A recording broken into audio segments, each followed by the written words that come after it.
Welcome to my channel. मैं अंकिता तिवारी आज आपको रिफ्लेक्शन एंड रिफ्लेक्शन चैप्टर का पार्ट 3 करवाने वाली हूँ। तो चलिए स्टार्ट करते हैं chapter light, reflection and reflection. अगर आपने अभी तक मेरे चैनल को सब्सक्राइब नहीं किया है तो please subscribe my channel.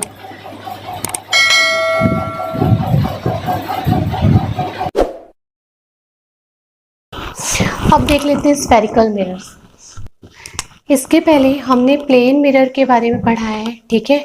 Plane mirror है ना, उसमें रिफ्लेक्शन पढ़ा है। प्लेन मिरर में किस टाइप का रिफ्लेक्शन होता है, ठीक है। रिफ्लेक्शन लॉ पढ़ा है हमने, ठीक। और इमेज फॉर्मेशन पढ़ी है प्लेन मिरर में, ठीक। अगर क्वेश्चन पेपर में ये पूछा जाता है कि मिरर कितने टाइप के होते हैं, तो 2 टाइप्स के होते हैं। एक होता है प्लेन मिरर और सेकेंड होता है स्फेरिकल मिरर, ठीक है। अब हम देख लेते हैं स्फेरिकल मिरर्स, ठीक है। स्फेरिकल मिरर्स को स्फेरिकल मिरर्स क्यों बोलते हैं, क्योंकि ये जो मिरर्स होते हैं वो एक ग्लास के स्फेयर से कट करके बनाए जाते हैं।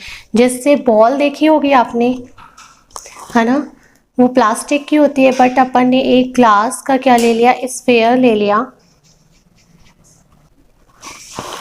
और इसके एक पोर्शन को कट कर दिया, ठीक है। अब ये वाला पोर्शन ले लेते हैं, ये इस पोर्शन को हम ले लेते हैं, ठीक है। ये पोर्शन ले लिया और इसके आउटवर्ड साइड पे हमने सिल्वर की क्या कर दी, कोटिंग कर दी, ठीक है। सिल्वर का पेंट कर दिया। तो अब होगा क्या, जब लाइट इसमें फॉल होगी तो वो इस पोर्शन से रिफ्लेक्ट हो जाएगी, है ना। ये वाले, तो ये पोर्शन कौन सा कहला जाएगा, रिफ्लेक्टिंग सरफेस हो जाएगा, ठीक। अब अगर हम इसका जस्ट अपोजिट करें, इस पोर्शन को ले लें और इनवर्ट साइड सिल्वर की कोटिंग कर दें, ठीक है। और जब लाइट फॉल होगी तो किस पोर्शन पे होगी, इस फॉल पे, क्योंकि यहाँ पे तो कुछ होने वाला नहीं है ना, यहाँ पे हमने तो पेंट कर दिया। तो यहाँ से रिफ्लेक्शन होगा, तो ये वाला सरफेस कैसा कहला जाएगा, रिफ्लेक्टिंग सरफेस कहलाएगा, ठीक है। जब ये झुका हुआ पोर्शन है ना, ये रिफ्लेक्टिंग सरफेस हो और बाहर वाले पोर्शन पे, उठे हुए वाले पोर्शन पे आपकी सिल्वर की कोटिंग हो, तो ऐसे मिरर को हम क्या बोलते हैं, कॉनकेव मिरर, ठीक है। और जस्ट अपोजिट हो, झुके हुए वाले पर सिल्वर की कोटिंग हो और उठे हुए वाले पोर्शन पे रिफ्लेक्शन हो, तो ऐसे मिरर को हम क्या बोलते हैं, कॉन्वेक्स मिरर, ठीक है। केव का मतलब ही होता है झुका हुआ, है ना, गुफा से रिलेटेड है ये, ठीक है। तो ये आपको दिख भी रहा होगा, जस्ट लाइक गुफा के जैसा स्ट्रक्चर है इसका, है ना। तो इसलिए इसको याद रखने के लिए अच्छा तरीका है, ये कैसा है, कॉनकेव मिरर। जहाँ भी झुके हुए पोर्शन से रिफ्लेक्शन हो रहा है तो वो कैसा है, कॉनकेव। और जहाँ भी उठे हुए पोर्शन से रिफ्लेक्शन हो रहा है वो कैसा मिरर होता है, कॉन्वेक्स मिरर होता है।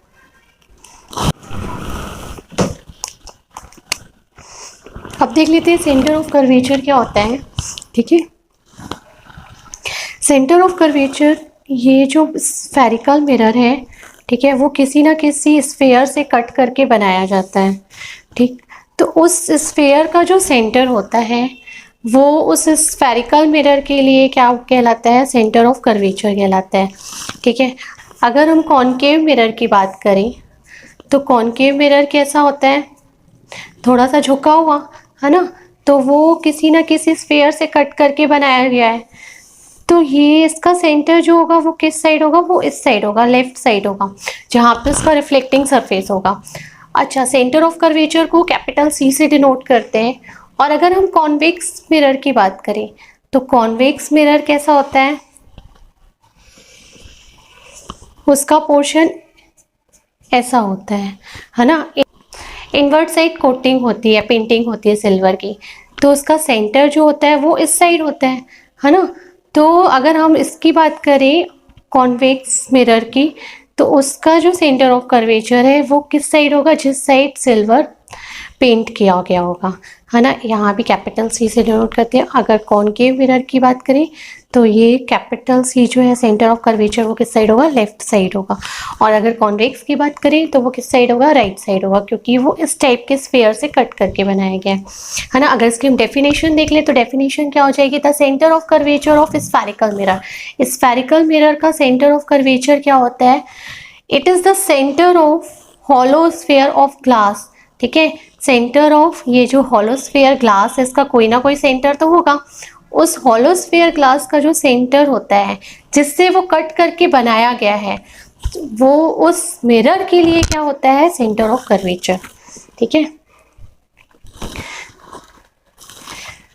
The centre of hollow sphere of glass of which mirror is a part, ठीक है, उस स्फीयर ग्लास का सेंटर जिससे वो कट करके बनाया गया है, क्या, कॉनकेव मिरर या कॉन्वेक्स मिरर, कोई भी स्फेरिकल मिरर जिस भी वो हॉलो स्फीयर ग्लास से कट करके बनाया गया है, ठीक है, उसका सेंटर उस मिरर के लिए क्या कहलाता है, सेंटर ऑफ कर्वेचर।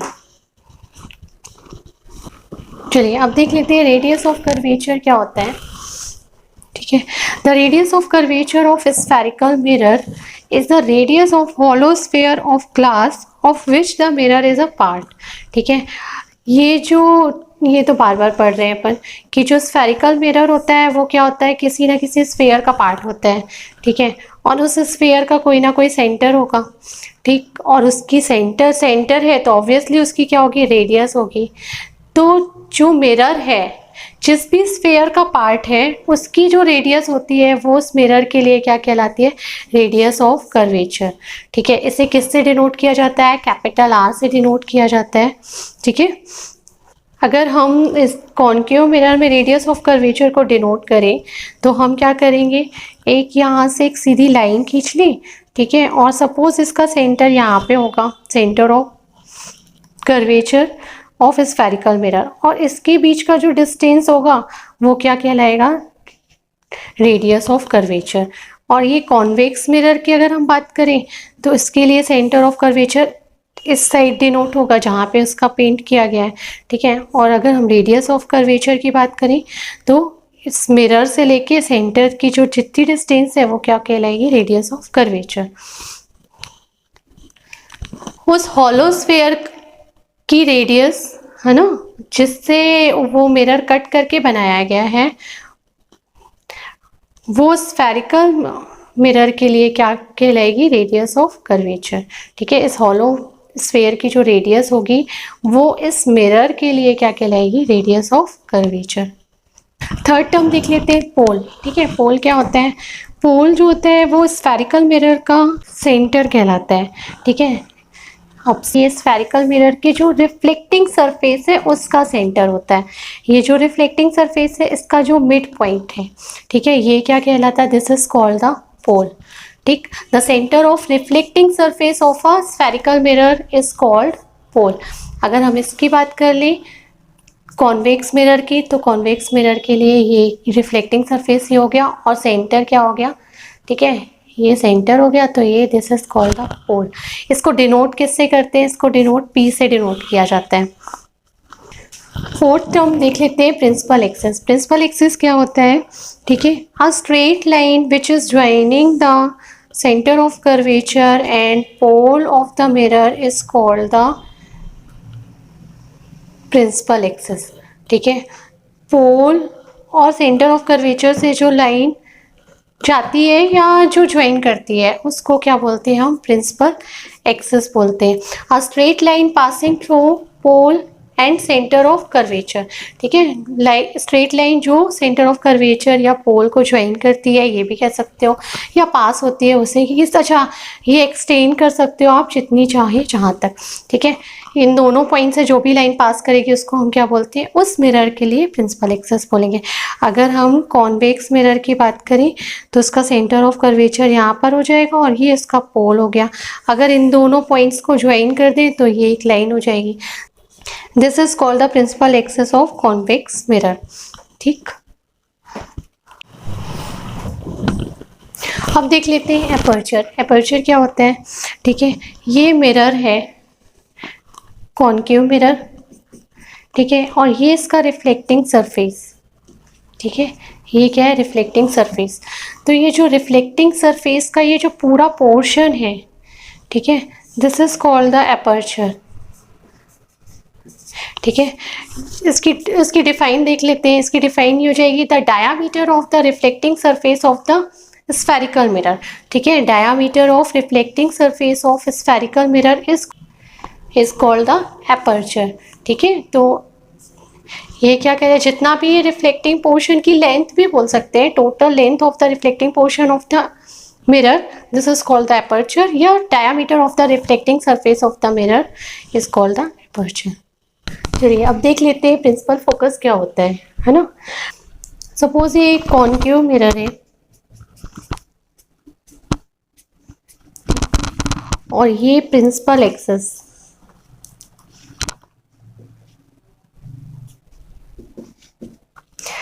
और ये centre point of the concave mirror, this is called the pole, and this is the centre of curvature of concave mirror. ठीक है, when light falling on a concave mirror parallel to the principal axis, after the reflection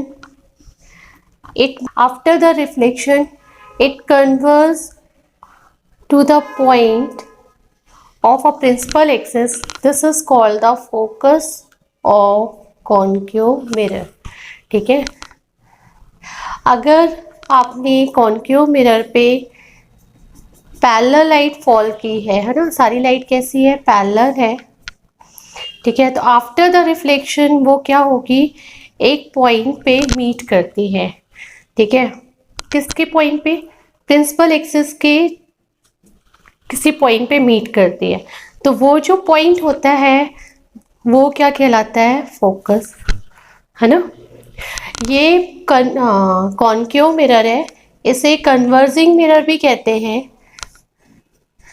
अब converging mirror क्यों कहते हैं, क्योंकि जितनी light rays parallel fall होती है प्रिंसिपल एक्सिस के, वो सारी की सारी क्या हो जाती है, एक पॉइंट पे आके मीट कर जाती है, इसलिए इसे कन्वर्जिंग मिरर भी कहा जाता है ना। तो प्रिंसिपल फोकस क्या हो जाएगा, when a light coming from the infinite which are parallel to the principal axis, after the reflection it all meets on a point of principal axis, this is called the focus। ठीक है, this point is called the focus of concave mirror। चलिए definition देख लेते हैं principal focus of concave mirror की। The principal focus of a concave mirror is a point on its principal axis. ठीक है, ये पॉइंट होता है कहाँ पर, प्रिंसिपल एक्सिस पे, to which all the light rays which are parallel and close to the axis. तो सारी की सारी लाइट रेज कैसी होनी चाहिए, आपकी पैरेलल होनी चाहिए, है ना, ये एक कंडीशन होनी चाहिए। जब वो पैरेलल फॉल होगी कहाँ पर, कॉन्केव मिरर पे, तो ये सारी की सारी कैसी हो जाएगी, converge after the reflection. After the reflection कैसी हो जाएगी, ये कन्वर्ज हो जाएगी। कन्वर्ज मतलब पूरी की पूरी एक पॉइंट पे मीट कर जाएगी। वो जिस पॉइंट पे मीट करेगी प्रिंसिपल एक्सिस के, this is called the focus, this is called the principal focus.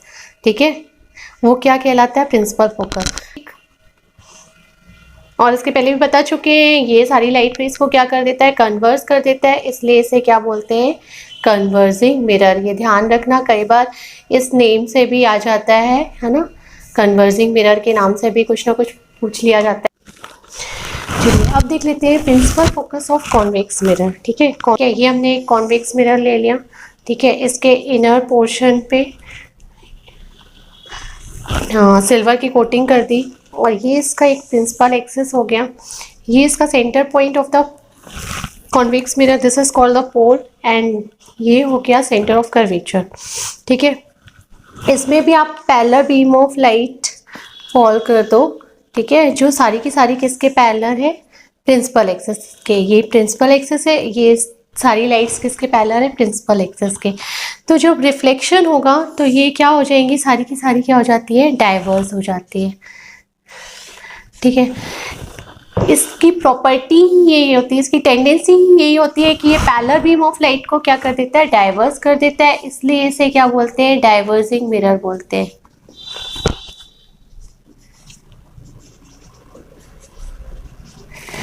ठीक, एक नाम, एक तो ये हो गया कॉन्वेक्स मिरर बोलते हैं, और एक सेकेंड इसका नेम हो गया डाइवर्जिंग मिरर बोलते हैं। अब जब ये सारी की सारी रेस को क्या कर दे रहा है, डाइवर्स कर दे रहा है, तो सारी रियल रेस कहाँ पे जा रही है, पूरी की पूरी फैल जा रही है ना, डाइवर्स हो जा रही है। तो अगर आप रिफ्लेक्टेड रे को एक्सटेंड करते हो, है ना, बिहाइंड द मिरर, तो ये एक पर्टिकुलर पॉइंट पे मीट करती है, this is called the focus, this is called the principal focus of convex mirror. ठीक है, अब ये एक्चुअल में ये रियल रेज नहीं होती हैं, है ना, ये सारी की सारी कैसी रेज होती है, वर्चुअल रेज होती है ना। तो ये जो फोकस होता है वो भी कैसा होता है, वर्चुअल होता है ना। अब इसकी जब अगर डेफिनेशन लिखते हैं तो ऐसे लिखते हैं कि when a parallel beam of light rays, ठीक है, which all are parallel to the principal axis, ठीक है, after the reflection it appears to coming from a point and it diverges from a particular point, है ना। ऐसा लग रहा है कि इस पर्टिकुलर पॉइंट से ये क्या हो रही है, या तो आ रही है या तो क्या हो रही है, डाइवर्स हो रही है। दोनों डेफिनेशन चलती है। कई बुक्स में ये लिखा रहता है कि after the reflection it appears to coming from the point, और कई बुक्स में ये लिखा रहता है after the reflection it diverges from a particular point. This is called the focus of convex mirror, this is called the principal focus of convex mirror. ठीक है, और ये भी एक कंडीशन होनी चाहिए कि ये जो पर्टिकुलर पॉइंट है वो किस पे लाई करना चाहिए, प्रिंसिपल एक्सिस पे। ठीक है, चलिए अब इसकी डेफिनेशन देख लेते हैं। चलिए principal focus of convex mirror की डेफिनेशन देख लेते हैं। When a parallel beam of light rays which are parallel to the principal axis, ठीक है, कॉन्वेक्स मिरर में जब पैरेलल बीम ऑफ लाइट्स, ठीक है, वो सारी की सारी किसके पैरेलल होनी चाहिए, प्रिंसिपल एक्सिस के पैरेलल होनी चाहिए, falls on surface of convex mirror, convex mirror के सरफेस पे जब फॉल्स होती है तो आफ्टर द रिफ्लेक्शन, ठीक है, ये रिफ्लेक्शन हो गया, पहले ही डिस्कस कर चुके हैं, ये सारी की सारी लाइट कैसी हो जाएगी, डाइवर्स हो जाएगी, है ना। After the reflection it appears to meet, अगर आप इसको एक्सटेंड करते हो पीछे बिहाइंड द मिरर तो ये कैसा लग रहा है, ये एक पर्टिकुलर पॉइंट पे क्या हो रही है, मीट कर रही है ना। या फिर ये कैसा लग रहा है, यहाँ पे आप और कर लो, appears to meet, या फिर ये कैसा लग रहा है, it diverse from a point, है ना, या फिर ऐसा लग रहा है कि एक ये पर्टिकुलर पॉइंट से क्या हो रही है, डाइवर्स हो रही है। This point is called the principal focus. अब अगर हम इसकी बात करें कॉन्केव मिरर की, तो कॉन्केव मिरर में क्या होता है, जब पैरेलल बीम ऑफ लाइट, है ना, प्रिंसिपल एक्सिस के पैरेलल अगर आप parallel beam of light falls करते हो तो आफ्टर द रिफ्लेक्शन एक ये पर्टिकुलर पॉइंट पर ये मीट करती है ना। तो जब ये एक पर्टिकुलर पॉइंट पे मीट करती है तो this is called the focus. लेकिन ये अगर आप कॉन्वेक्स मिरर की बात करते हो तो आप ये नहीं लिखोगे कि ये मीट कर रही है आफ्टर द रिफ्लेक्शन, आप ये वर्ड लिखोगे इट अपीयर्स टू मीट, है ना, क्योंकि ये रियल रेज तो वापस चली जाती है मिरर के लेफ्ट साइड पे, लेकिन ये जो है रेज ये हमें एक्सटेंड करना पड़ता है, तो ये हम एक्चुअल रेज नहीं होती है, ये वर्चुअल रेज होती है ना। इसलिए हम इसे क्या बोलते हैं, एपियर्स, मतलब हमें ऐसा लग रहा होता है कि ये क्या हो रही है, फोकस पे मिल रही है जाकर, और ये एक्चुअल में मिलती है किसमें, कॉन्केव मिरर में। और कॉन्वेक्स मिरर में एपियर्स टू मीट वर्ड जरूर लिखना। अब डेफिनेशन देख लेते हैं फोकल लेंथ की, है ना। फोकल लेंथ क्या होती है, कुछ नहीं, जनरली है ना, ये एक आप कॉन्केव मिरर ले लो, ये एक प्रिंसिपल एक्सिस ड्रॉ कर लो, ये हो जाएगा आपका पोल, ये हो जाएगा आपका फोकस, और ये हो जाएगा सी। ठीक है, फोकल लेंथ होती है distance between pole and focus, this is called the focal length. इसको किससे रिप्रेजेंट करते हैं, स्मॉल एफ से, है ना। और distance between pole and centre of curvature, this is called the radius of curvature, है ना। तो फोकल लेंथ की डेफिनेशन क्या हो जाएगी, the distance between pole and principal focus, this is called the focal length of the mirror. ठीक है, अगर हम इस कॉन्वेक्स मिरर में देखें तो इसका फोकस ये हो जाएगा, ये सेंटर ऑफ कर्वेचर, और ये पोल, और distance between pole and principal focus, this is called the focal length. ठीक है, और अगर हम रेडियस ऑफ कर्वेचर की बात करें तो सेंटर से डिस्टेंस कितना हो जाएगा, पोल की ये हो जाएगी रेडियस ऑफ कर्वेचर। ठीक है, अब एक्चुअल में होता क्या है, ये जो फोकल लेंथ होती है ना, वो रेडियस ऑफ कर्वेचर के हाफ होती है, या ये कह ले कि radius of curvature is twice of the focal length of the mirror. ठीक है, ये एक रिलेशन होता है radius of curvature and focal length के बीच में। ठीक है, F इक्वल टू होता है R/2 या R इक्वल टू होता है 2F। डेफिनेशन क्या हो जाएगी फोकल लेंथ की? The focal length of spherical mirror, है ना, स्फेरिकल मिरर में आप कोई भी वर्ड यूज कर सकते हो। कॉन्केव मिरर में के लिए अगर पूछा जाए तो कॉन्केव मिरर यूज कर लेना, अगर कॉन्वेक्स मिरर के लिए पूछा जाए तो कॉन्वेक्स मिरर यूज कर लेना। ठीक है, the focal length of a concave mirror या स्फेरिकल मिरर या फिर आप कॉन्वेक्स मिरर, जो जिसके लिए बात की जाए उसके बारे में बोल देना। Is distance between principal focus and pole. ठीक है, क्या होती है फोकल लेंथ? प्रिंसिपल फोकस और पोल के बीच का जितना भी डिस्टेंस होता है, this is called the focal length, और ये होता है F इक्वल टू R/2। ठीक है, अब ये लेंथ है तो ऑब्वियसली ये इसकी यूनिट क्या होगी? मीटर और सेंटीमीटर में होगी, है ना। इसे डिनोट किससे करते? स्मॉल f से डिनोट करते हैं। स्फेरिकल मिरर से रिलेटेड ये सारी डिफाइन आई हुई है। पोल के बारे में डिफाइन पूछा हुआ है। ठीक है, रेडियस ऑफ कर्वेचर के बारे में पूछा है, फोकल लेंथ पूछा है, प्रिंसिपल फोकस के बारे में पूछा है, प्रिंसिपल फोकस की डेफिनेशन पूछी है कई बार। ठीक है, और एपर्चर की डेफिनेशन पूछी गई है। ठीक है, एपर्चर की डेफिनेशन कई बच्चों को नहीं पता होती है, ध्यान से पढ़ लेना। सेंटर ऑफ कर्वेचर की डेफिनेशन पूछी गई है। ठीक है, ये सारी की सारी डिफाइन आ चुकी है, कई बार एग्जाम में आई है ना। कई बार ये 3-3 करके कोई भी 3 डिफाइन दे देते हैं। हाँ, अगर जब भी आप डिफाइन करो तो डेफिनेशन तो लिखनी है, साथ में आप डायग्राम भी एक्सप्लेन करना, है ना, डायग्राम भी इसमें बनाना। ये सारे के सारे क्वेश्चंस आ चुके हैं, काफी बार पूछे गए हैं। ये सारे के सारे डिफाइन कई बार पूछे गए हैं 2 और 3 मार्क्स में, है ना, तो इनको अच्छे से प्रिपेयर कर लेना। क्वेश्चन दिया हुआ है, if the radius of curvature of spherical mirror is 20 centimetre, है ना। Radius of curvature means capital R कितना गिवन है आपको? 20 सेंटीमीटर गिवन है। What is it's focal length? क्या फाइंड आउट करना है आपको? इसकी फोकल लेंथ फाइंड आउट करनी, किसी भी स्फेरिकल मिरर की, चाहे वो कॉन्केव हो चाहे वो कॉन्वेक्स हो, है ना, दोनों में से किसी भी के लिए ले लो आप। R आपको कितना गिवन है? 20 सेंटीमीटर। आपको फाइंड आउट क्या करना है? F। आप दोनों में से कोई भी फॉर्मूला ले लो, F इक्वल टू R/2 रख लो या R इक्वल टू 2F रख लो, जो आपको कन्वीनियंट हो वो आप लर्न कर लो। ठीक है, F इक्वल टू होता है R/2।